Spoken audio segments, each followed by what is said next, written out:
Hello everyone, and welcome to the very first episode of our talk with our alumni session. Today, we will have with us Bhagmi Tejasvita ma'am, an alumni from the pass out batch of 2013, quite the initial batches of our college. She did her MBA in HR from XIM Bhubaneswar and has worked with multiple global giants. So, let's join her.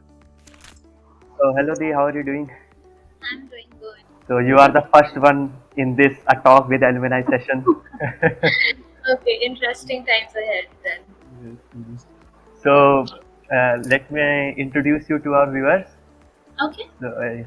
So she is Bhagmat Rishta ma'am, an alumni from Triple IT Bhubaneswar, batch of 2013. She completed her BTech in ETC and did her MBA in Human Resource from XIM Bhubaneswar. She has worked with global giants like ITC Infotech, Capgemini, Goldman Sachs, and she is now a senior compensation analyst at LinkedIn. Wow, that's a lot. You have an interesting journey all along. So, can you walk us through your professional path and what motivated the transition? Yeah, so I think as you mentioned, it was back in 2013 when I graduated from Triple IT. And back then, I got placed through campus in ITC Infotech. But back then, I knew that I always wanted to do an MBA, but I wanted a work ex to have some work ex and then start my MBA journey. So in those 2 years, I took some, like, the first year was obviously settling down, and after that, the year after that, I kind of prepared for CAT or ZAT, and that's how I got into XIMB. Now the part of the HR, like, I always knew I wanted to do an MBA in either HR or marketing. So that way it was, I had kind of read up about what these roles entail, and those were the things that I had affinity for. So that's how I realized that it would be one of these. And when I finally did get a seat for the HR course in XAMB, which is a good HR course across the country, so it was kind of a no-brainer for me. And after that, once I started my coursework in XIMB, out of, like, similar, as a campus placement, I got into Capgemini, and that's where I realized that, okay, I like the role that I'm doing, and I wanted to try different industries. So from Capgemini, I went to Goldman Sachs, which is an investment banking industry. It's totally different. And after working in Goldman Sachs, I wanted to try one more industry, so I went into the internet space or the social media space, which is LinkedIn. So yeah, that's how the transitions have been. It's a quite a long journey, and you Yes, you it's been work with 10 years since I graduated, so yes, I do feel old, but yeah, that's why you can see so many transitions. uh, it's a matlab, you work with so many global giants, Capgemini and at Goldman Sachs, and so you are currently at LinkedIn as a compensation analyst. That's right. So what your day-to-day work goes like, and what is exactly is this role? Okay, so I am a part of something called a Global Compensation COE team. It is a part of an HR team, but the team is more specific towards, we are responsible for decisions related to pay for our employees, right? So we ensure that our employees are being paid correctly, their compensations are competitive in the market, they're being paid properly for their performance, and the pay is also equitable in the sense, like, people doing similar kinds of work are paid similarly. And so the role broadly does these things. It might be a bit difficult to explain the minute details of what I do, but this is a broad idea. We also do things like market benchmarking, just to see that we are paying our employees higher than the market, so that we keep that competitive edge. Mhm. Uh, we also do a lot of data analysis, just to see that all our programs are running fine, and we also manage recognition programs centrally for all our 19,000 employees. So yeah, I'm a part of team that does that. So for the data analysis part, as you mentioned, you hire the engineers. from the MLAI background or something like that?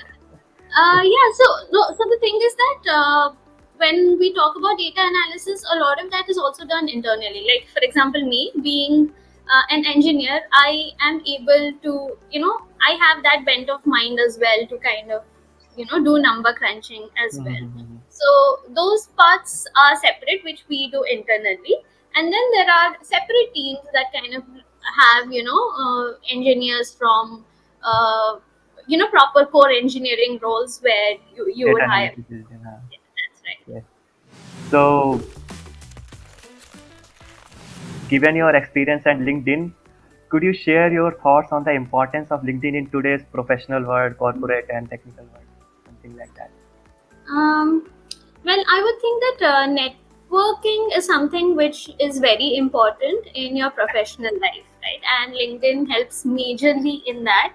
It helps connecting you to the right people, to the right opportunities. So that's why I think, having a good, correct professional network is very important.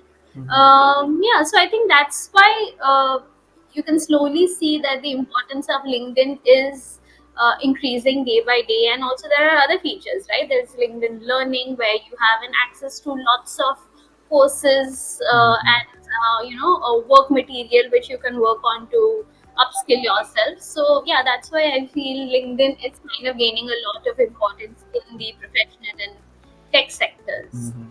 I'm seeing it as a portfolio for my future, and all those works, all those experiences, I settle around there. Yes, So it's yes, a and great thing. because you have this opportunity to follow different hashtags or different companies, Mhm. so that it helps you, it helps to keep you informed about technologies that interest you, or any companies that interest you, or any sectors that interest you. So I think, yeah, that's why uh, it is kind of slowly becoming a one-stop shop, because you get access to not only connections but also like data, information, materials, everything. Connections are very important. I always tell my friends this too. I ask them to make your LinkedIn profile and put a great photo there and headlines like that. Yes, So correct. any optimization advice for the LinkedIn accounts, like the Uh, photo or headline or like that? yeah, I think those are definitely very important. So firstly, I think the prime important thing is to always keep your LinkedIn profile up to date. So whatever it is, like I know you're students right now, so you might not have a lot of things to add at the moment, right? But you still can always keep your profile updated with whatever education you have. If you have any kind of certifications, you can add those in. If you have worked for Internships. projects or internships, you can add those in. So that way it's always up to date. In case you also do any voluntary work, that's also a great place to add those in, so you can keep all of those definitely. You should ensure you have a professional looking profile picture, just as you mentioned. Yes. And the reason why these are all important is that sometimes it's not always that you only get a call from a recruiter when you have applied for a job. Mhm. Sometimes the recruiter might stumble upon your profile and then give you a call, right? And that's why it's important to have something which is up to date, because you never know, as we speak there might be a recruiter who's looking at your profile, right? And he or she should, always feel that they have the enough information on your profile so that they can give you a call. And interestingly, the role which I got at LinkedIn was similar. I had never applied for that role. There was a recruiter who was stumbling across and found my profile and thought that it matched with a role they had, and that's how I got a call. So you never know what opportunity knocks on your door, so you might as well, keep it up to date. LinkedIn ने आपको LinkedIn से ढूंढा. Exactly. That's nice. So yeah, I have read about a post. The first post, it was actually about the LinkedIn, how you got into the LinkedIn. I read Yeah, about that. It yeah. was Okay. nice. The next question was that what drove you to do MBA after this technical degree? It's a technical part, engineering, and you are from ETC. I also know I am from the same. So as I mentioned, I always knew I wanted to do an MBA, right? But I was in two minds if I wanted it via marketing or I wanted it in HR. So that's why I kept both my options open that way. So when obviously based on my marks I got the seat for the HR, it was a no-brainer, right? So that's how I opted for the HR degree. I also always knew that I wanted to do higher education Mhm. because some people have their calling. For me, I was never coder kind of a person. Yeah, it was just it was not my strongest suit, I would say, right? Mhm. So I always knew that I would be doing something else, and that something else was an MBA. Which would it be HR, would it be marketing? That was something which I actually hadn't decided, to be frank, and that's just how things panned out for me. Mhm. Yeah. If any student from our college wants to do and wants to try this field, how he or she should proceed into this domain? So when you say this field, you mean like the comp and benefits field or the This HR? MBA and this commerce Okay. sort of. Actually, I don't know that those terms, so Okay. So not see, technical. so it depends on the kind of role. Like even if you don't want to do a technical like a coding role, there are all different ways to go. Like for example, marketing is different, right? HR is different. There is something else called sales and advertising, that is different. There is Mhm. finance, which is different. So they all have different materials for study. So what I would say is that it's great in case someone wants to do their MBA, or someone knows that they don't want to just stick to a technical role and they want to go into an Mhm. MBA kind of a role. They can always look up in the kind of courses which are available under each of these, and that would maybe help them choose better, right? What they would like. Mhm. And the good part is that because we are all engineers, we do have certain technical skills, right? Mhm. And that kind of helps a lot, like even for your MBA exams, right? It kind of gives you an edge because you're good with numbers, you're good with logic, right? Mhm. These are things that kind of help you in your entrance exams, right? Mhm. So that way it is good, like it's a good start, right? And once you decide which stream of MBA you want to go into, then you would. Mhm. Right, right. So you knew that you wanted to do MBA and you were not like a coder type of person or like that technical part. So you tried to do MBA and complemented it with your current skills. So what Yeah. if any student don't know what he has to do or she has to do in the future? He is like he or she has not found his sweet spot or they are calling, they don't know what to do. They are just doing for the sake of that path that has been probably made. So how do they find their calling? What advice would you give? Mm, okay, that's a good question. See, it's okay if someone doesn't know their calling yet, right? Mhm. Give it time, because you have the gift of time. You can explore all the options that you have. Like back in the day, I was also quite naive. I didn't know what exactly I wanted to do. Like maybe I knew that I wanted to do MBA, but when, what, and like, there are so many specifics of it. From where do I want to do it? All of it, having it planned beforehand, that might not always work that way. And Mhm. also I think one of the important things to keep in mind is, just because your friends are interested in something or your family encourages you to do something, that doesn't mean that you should blindly follow that, right? Because you have your own interest, right? Mhm. Or sometimes I have seen people make this choice of just choosing a job for the money, because maybe it pays slightly more than another job, right? But maybe that is not your calling, right? You might be meant for something else. So I think Mhm. just keeping your options open and not and enjoying that you should go with the flow, right? Listening to your gut. Mhm. Just acknowledging the fact that everybody's journey is different, and you will eventually have to find out what you enjoy. No one can give you that this is gonna work for you, because as people we're all different. We all enjoy different things. So Mhm. yeah, I You think give it told time. this very nice point that sometimes people see that their friends are doing this and this. They got Yes, internship in that and they are earning like yes, 30,000, 50,000 stipend. yes, So they yeah, are swayed by this money thing. as Yes. they. See, peer pressure is real. Let's accept the fact that it does happen, right? Mhm. But everyone just should acknowledge that everyone's journey is different, right? Like maybe back in my day, I also had people who, work for, let's say, this company and that, but it didn't affect me much because I knew I wanted to do something else, right? Mhm. And now when I look back, I'm quite happy that I chose to do that because I'm happy where I am at the moment. So, yeah, Mhm. I think it's an individual choice. So till then, when the students are not able to identify their what calling or what they have to do, they should go with the flow. They should get on the things and try to explore the new things and Yes, try as out. more as you explore, you will know what things are the things that interest you, right? And that would help you make more informed choices.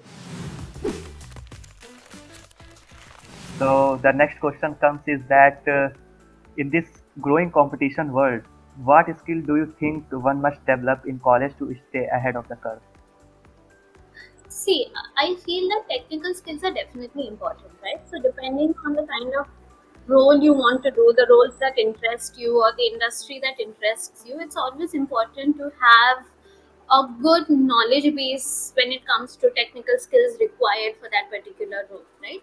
Mhm. Apart from that, there is always working on projects, doing internships, because these will kind of teach you not only technical work but also about how you manage projects, how you manage timelines, how you manage priorities.